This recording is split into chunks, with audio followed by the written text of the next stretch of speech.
Hello बच्चों, DNS में आपका स्वागत है।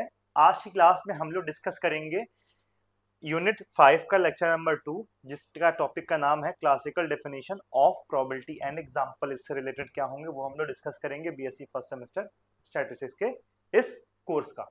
ठीक है, तो स्टार्ट करते हैं। जो पहली टॉपिक हमारी है वो है क्लासिकल डेफिनेशन ऑफ प्रोबेबिलिटी। मतलब प्रोबेबिलिटी के बहुत सारे डेफिनेशन, इसमें से हम लोग 3 डेफिनेशन एक्चुअली में पढ़ते हैं ग्रेजुएशन लेवल पे। आप लोग का सिलेबस जितना होगा उतना मैं डिस्कस करूंगा। एक होती है क्लासिकल डेफिनेशन, एक होती है स्टैटिस्टिकल डेफिनेशन, एक होती है और एक्सियोमेट्रिक डेफिनेशन एक्चुअल में होती है। ठीक है ना।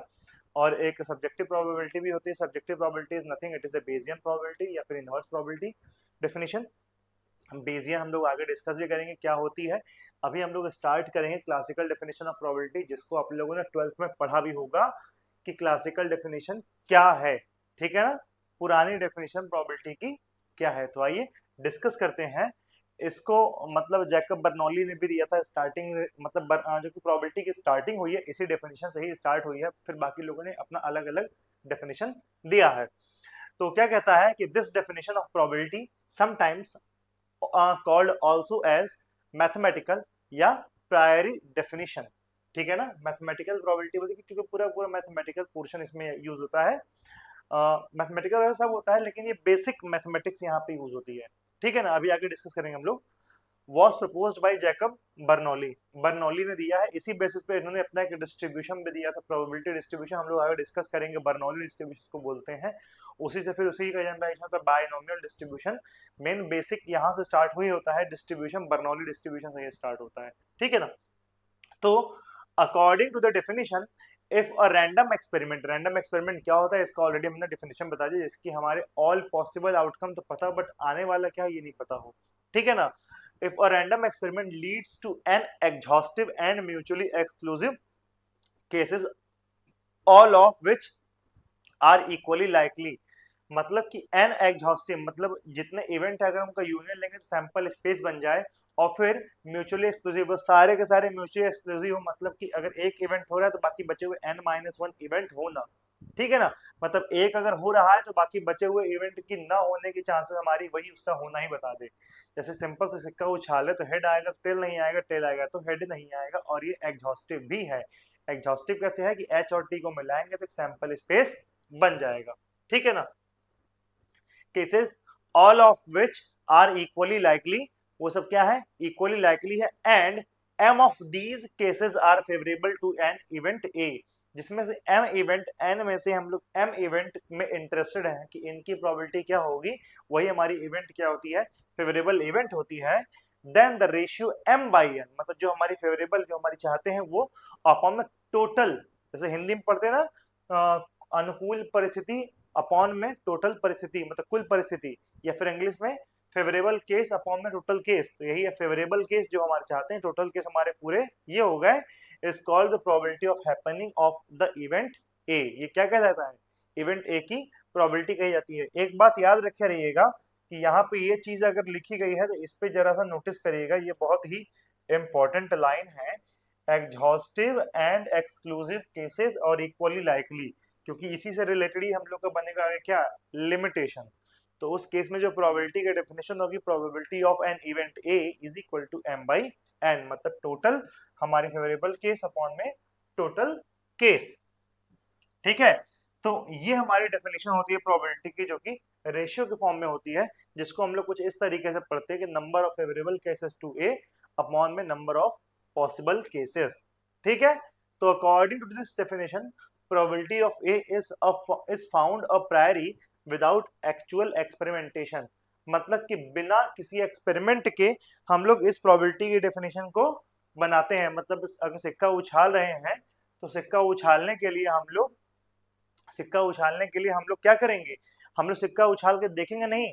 हम लोग बिना सिक्का उछाले, अगर सिक्का अनबायस्ड है तो बिना सिक्का उछाले ही हम लोग उसकी हेड आने की प्रोबेबिलिटी को डिफाइन कर सकते हैं। अगर हेड आने की प्रोबेबिलिटी एक टॉस में ज्यादा है तो हम कहेंगे कि अगर हम 10 टॉस करेंगे उसमें हेड ज्यादा आएंगे और इतने हेड कम आएंगे, फिर इतने हेड आने की प्रोबेबिलिटी क्या है और इतने हेड आने की प्रोबेबिलिटी क्या है। जैसे हम कह दें कि इस पे हेड के आने के चांसेस 3/4 है और टेल के आने के चांसेस 1/4 है, तो सिक्के को 10 बार उछाले, 10 का 10 बार टेल आए, इस बात की प्रोबेबिलिटी बहुत कम होगी। उसको हम लोग मैथमेटिकल डेफिनेशन से डिफाइन कर सकते हैं। ठीक है ना। या फिर हेड टेल की प्रोबेबिलिटी भी कैसे डिफाइन करेंगे कि सिक्का उछाल दिए तो वो तो वैसे ऑलरेडी डिफाइन होता है, कितनी बार हमारे हेड आ रहे हैं, कितनी बार टेल आ रहे हैं। या फिर ऐसे समझिए कि सिक्का है तो इक्वली लाइकली बोल दिया गया, इसलिए हम कह रहे हैं सिक्का है जिसमें क्या क्या आ सकता है, हेड आ सकता है और टेल आ सकता है।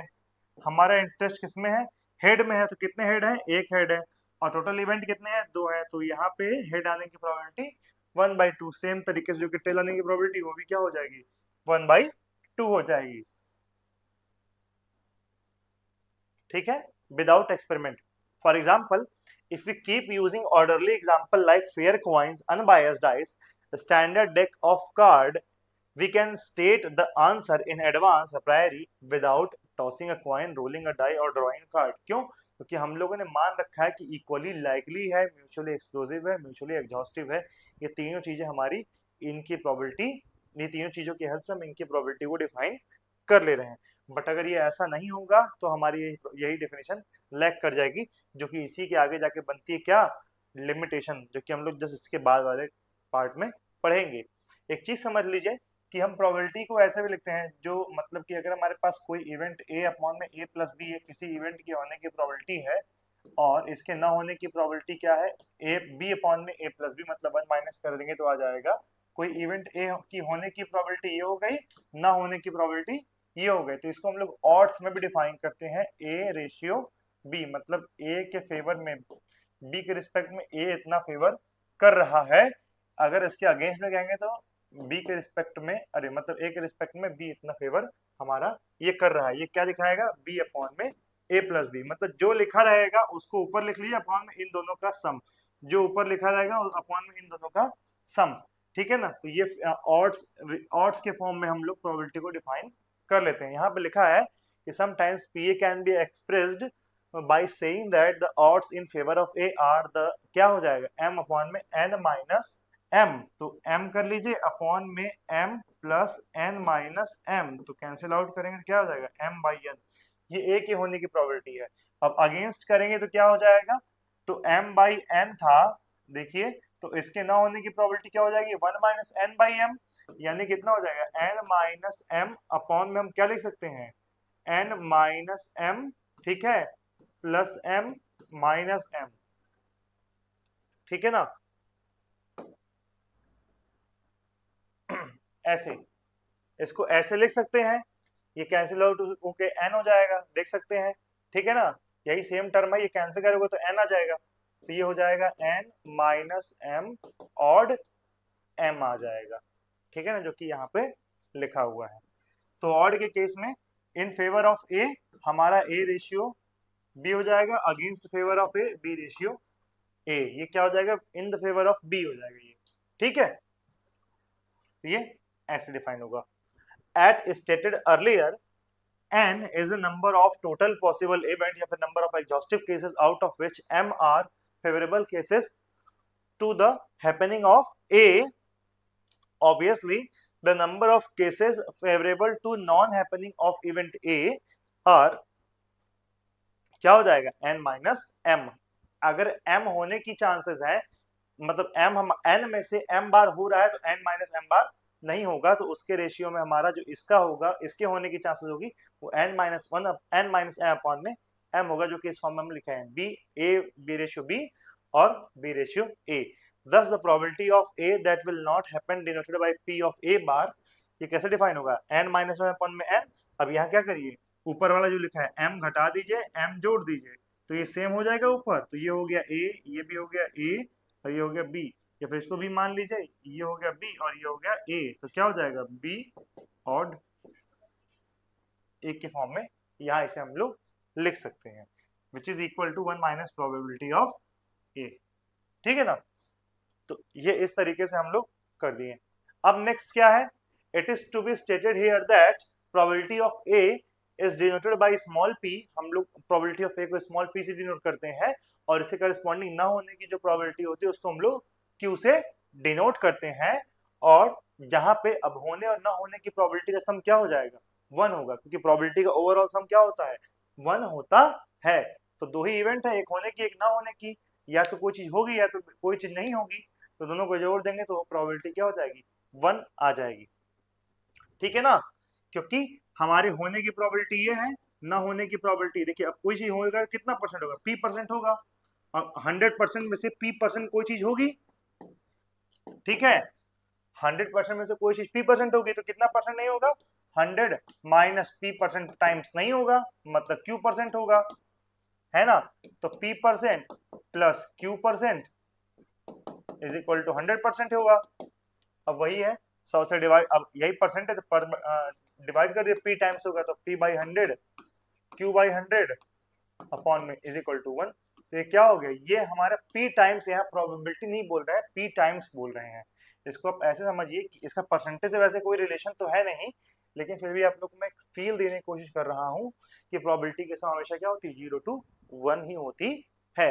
कोई चीज या तो एग्जैक्टली सर्टेन होगी, विद 1 प्रोबेबिलिटी होगी, विद 0 प्रोबेबिलिटी वो नहीं होगी, ठीक है ना। It is obvious that p and q are non negative and cannot exceed unity, unity से नहीं हो सकती है, यानी कि 0 lesser equal to p lesser equal to 1 and 0 lesser equal to q lesser equal to 1। Here p dash is also terms as probability of success and q dash is also terms as probability of failure. If the probability of an event A is equal to 1, then A is termed as certain event, whereas probability of A is equal to 0, then A is termed as impossible event. यहाँ P dash नहीं होगा, यहाँ simple P होगा,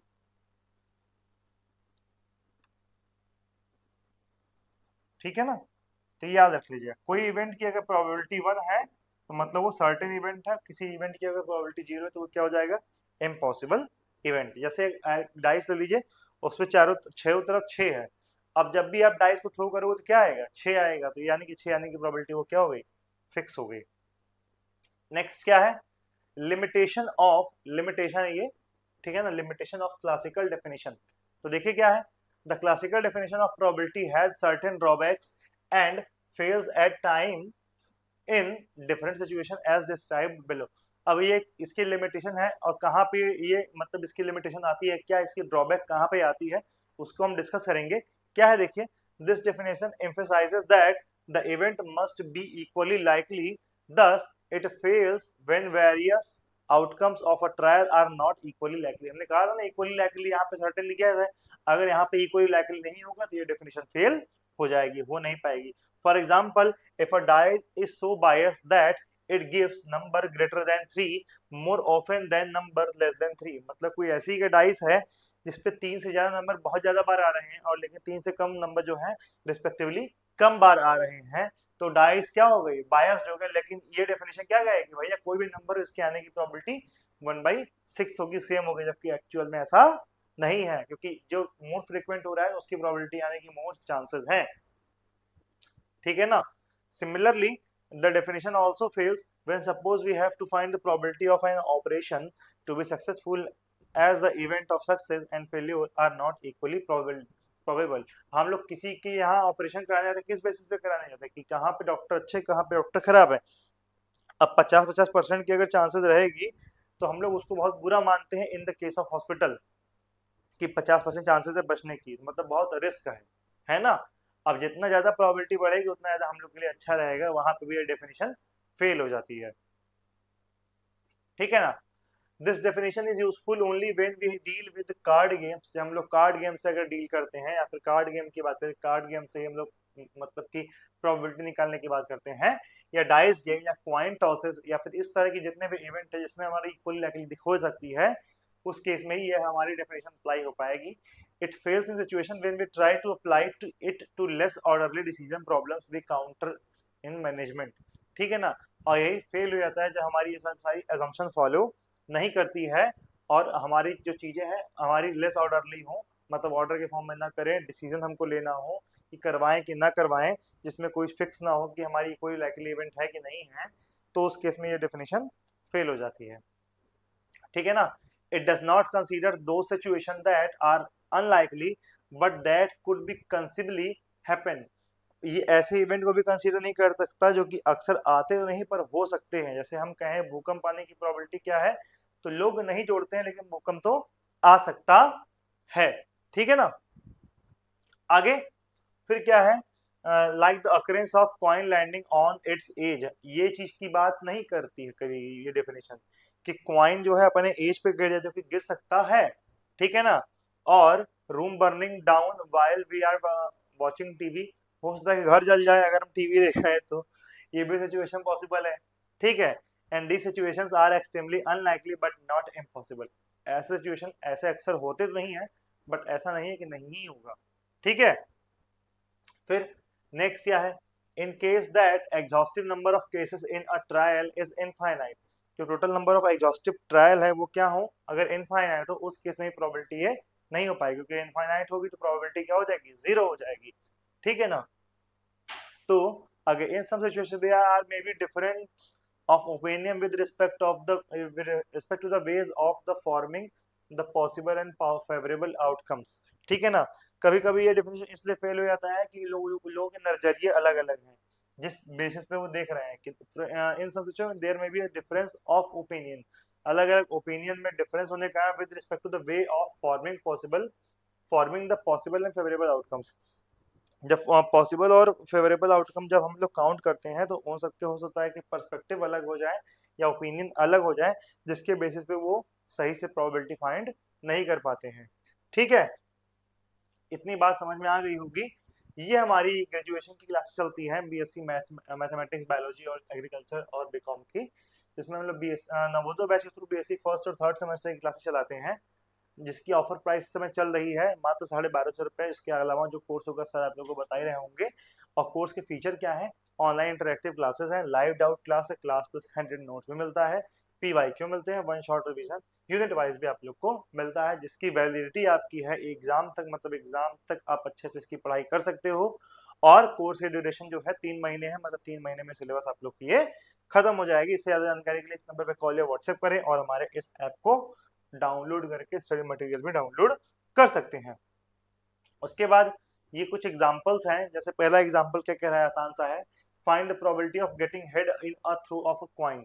अब head आने की probability find करो, तो यहाँ पे अजम्पशन में पहले हमें मान क्या रखेंगे, म्यूचुअली एग्जॉस्टिव हो, म्यूचुअली एक्सक्लूसिव हो और आपका इक्वली लाइकली हो। तो यहाँ पे क्या आ जाएगा, ये अप्लाई करेंगे आप assumption, as we know that there are only two outcomes in tossing a single coin, दो ही आउटकम आएंगे एक सिंगल कॉइन को टॉस करने में, ठीक है। Here getting head is a success, अब हेड पाना ही क्या है, सक्सेस है, तो एग्जॉस्टिव नंबर ऑफ केसेस कितने हो जाएंगे, 2 हो जाएंगे, और फेवरेबल केस कितने हो जाएंगे, 1 हो जाएंगे, तो रिक्वायर्ड प्रोबेबिलिटी कितनी हो जाएगी, 1/2। फिर नेक्स्ट क्या है, what is the chance of throwing a 4 with an ordinary die. अब क्या है, विद एन एक पर्टिकुलर ऑर्डिनरी डाई पे 4 पाने की प्रोबेबिलिटी क्या है, तो फेवरेबल केस कितने हैं, केवल एक पॉइंट है, टोटल केस क्या है 1 से लेकर 6 तक का सारा नंबर है, तो क्या हो जाएगा प्रोबेबिलिटी 1/6, ठीक है। आप लोग तो किए होंगे। नेक्स्ट क्या है, A and B throw 2 dice simultaneously, A और बी दोनों साथ साथ 2 डाइस को फेंकते हैं, if a throws a total of 9, b's chance of throwing higher number. अगर ए कोई नंबर मतलब डाइस फेंक रहा है और फिर डिजिट को सम करता है, अगर ए अगर पा रहा है 9, तो ये प्रूव करिए कि बी, मतलब ये बताइए इस बात की प्रोबेबिलिटी बताइए कि बी की जो थ्रो हायर नंबर पाने की चांसेस क्या है, ठीक है। ऐसे टोटल नंबर ऑफ केस कितना है, 6 है, तो नंबर ऑफ फेवरेबल केसेस कितने हो जाएंगे, 6, मतलब 9 किस पे आ रहा है, 2 डाई उछाल रहा है, हो सकता है एक पे 6 आ जाए, दूसरे पे 4 आ जाए, हो सकता है एक पे 4 आ जाए, एक पे 6 आ जाए, हो सकता है एक पे 5 आ जाए, दूसरे पे 6 आ जाए, हो सकता है एक पे 6 आ जाए और एक पे 5 आ जाए, ठीक है। ऐसी सिचुएशन हमारी आ सकती है जो हर केस में आपका फिर मतलब कि 9 से अधिक हो सकती है, 6 4 10, 6 4 10, 5 5 10, 6 5 11 और 6 5 11, और 6 अगर आ जाएगा तो 12 भी हो जाएगा, ठीक है ना। तो यहाँ पे लेकिन दोनों पे 6 भी आ सकता है, हाँ 12 भी आ सकता है, यहाँ पे 6 4 10 देखिए लिखा भी होगा, हाँ एक ये भी केस है, नंबर फेवरेबल केस, 6 भी लिख लीजिएगा, ये मैं छूट गया हूँ मुझसे, 6 6, ठीक है, 3 2 5 3 3 6, हाँ 6 हो जाएगा। टोटल फेवरेबल केस हमारे कितने हो जाएंगे, ये हो जाएंगे 6, और टोटल केस कितने हैं 36 है, तो 6/36 इज इक्वल टू 1/6। फिर नेक्स्ट क्या है, a coin is weighted so that head is twice likely to appear as tails. Find the probability of T and H. मतलब कि एक कॉइन कुछ इस तरीके से है कि उस पे हेड आने की प्रोबेबिलिटी जो है, हेड आने की प्रोबेबिलिटी जो है टेल आने की प्रोबेबिलिटी से दोगुनी है। तो हमारा probability of head probability of tail count करिए तो हम लोग क्या करेंगे, सपोज करेंगे let the probability of tails is p, तो हेड आने की प्रोबेबिलिटी कितनी हो जाएगी 2p, क्योंकि हम लोग जानते हैं कि p प्लस q बराबर 1 होता है, यानी कि 2p प्लस p बराबर भी क्या होगा 1 होगा। तो यहाँ से p की वैल्यू कितनी निकल गई 1/3 which is equal to probability of tail, and probability of head कितना हो जाएगा 2/3। तो ये इंडिपेंडेंट तो है बट ये हमारा क्या है इक्वली लाइकली नहीं है। फिर नेक्स्ट क्या है, What is the probability that at least 2 out of n people have the same birthday? इस बात की probability बताइए कि हमारे n लोगों में से 2 लोगों का बर्थडे सेम हो सकता है, इस बात की probability बताइए। जैसे अगर हम मान के चल रहे हैं कि जो 365 डेज है एक साल में होते हैं और सब के सब क्या है इक्वली लाइकली हैं, तो क्या हो जाएगा, since the birthday of any person can fall only on, देखिए अब किसी पर्टिकुलर पर्सन का जो बर्थडे है वो किसी भी एक दिन पड़ सकता है, fall on any one of the 365 days, 365 में से किसी भी दिन उसकी बर्थडे हो सकती है। This exhaustive number of cases for birthday of n person is कितना हो जाएगा 365 के पावर n, मतलब पहले वाले के लिए चॉइस 365 दिन है, दूसरे वाले के लिए भी चॉइस 365 दिन है, तीसरे वाले के लिए भी चॉइस 365 दिन है, ठीक है ना। तो if the birthday of all n person fall on different days then number of favourable cases is equal to, अब अगर डिफरेंट डेज पे अगर इनका पड़ रहा है, सबका डिफरेंट पड़ रहा है, सब कुछ कर लिए सबका डिफरेंट पड़ रहा है, तो नंबर ऑफ फेवरेबल केस क्या हो जाएगा, तो 365 हो जाएगा, 365 minus 1, 365 minus 2, 365 minus n minus 1। ये फेवरेबल केस है, ये फेवरेबल केस एक्चुअल में नहीं है, ये हमारा हमको सबका सेम, कैसे कम से कम 2 लोगों का हमको सेम बर्थडे चाहिए, तो हम यहाँ क्या कर रहे हैं कि किसी का बर्थडे सेम दिन नहीं पड़ रहा है, ये हम मान के चल रहे हैं, तो ये निकाल दिए इसके लिए। तो टोटल प्रोबेबिलिटी कितनी हो जाएगी यहाँ पे, जैसे because in this case the birthday of first person can fall any one of the 365 days, और फिर जो बर्थडे ऑफ सेकंड पर्सन होगा वो किसी और 364 दिन में पैदा होगा, जिस दिन वो पैदा होगा उस दिन वो नहीं पैदा होगा, क्योंकि सेम में हो जाएगा मैच, और उसके बाद जो तीसरा वाला पर्सन है वो किसी भी 363 दिन पैदा हो सकता है। तो ऐसे करते करते पॉसिबिलिटी हमारी बनी, इसलिए जो प्रोबेबिलिटी हो जाएगी कितने हो जाएगा 365 में 365 माइनस 1, 365 माइनस 2 और 365 माइनस n माइनस 1 अपॉन में 365 के पावर n हो जाएगा, जिसकी कुछ प्रोबेबिलिटी हमारी इस तरीके से आएगी, आप लोग इसको यहाँ से देख सकते हो, ठीक है।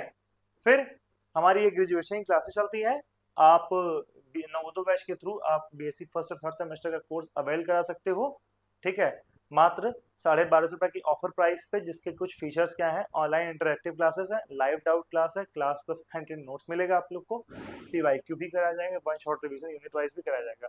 आप अगर इस कोर्स को और मतलब कम दाम में अवेल कराना चाहते हो तो 20% कूपन कोड लगा करके इसे आप 1000 तक के फीस में आप पूरी 4 पेपर पढ़ सकते, इसमें 2 मेजर और 2 माइनर होंगे, जिसके ड्यूरेशन 3 मंथ तक है और वैलिडिटी कितनी है एग्जाम तक है। और इससे ज़्यादा जानकारी के लिए इस नंबर पे कॉल या व्हाट्सएप कर सकते हैं, और हमारे डीनिस एजुकेट ऐप को प्ले स्टोर डाउनलोड करके नोट्स को भी डाउनलोड कर सकते हो। पहला यूनिट भी हमारे मतलब कि अगर आप ज्वाइन होंगे कोर्स तो पहला यूनिट जो है आप लोग को फ्री में एक्सेस मिलेगा, ठीक है। आई थिंक आप लोग को आज की बात सारा समझ में आ गया होगा, मिलते हैं अगले सत्र, तब तक के लिए जय हिंद।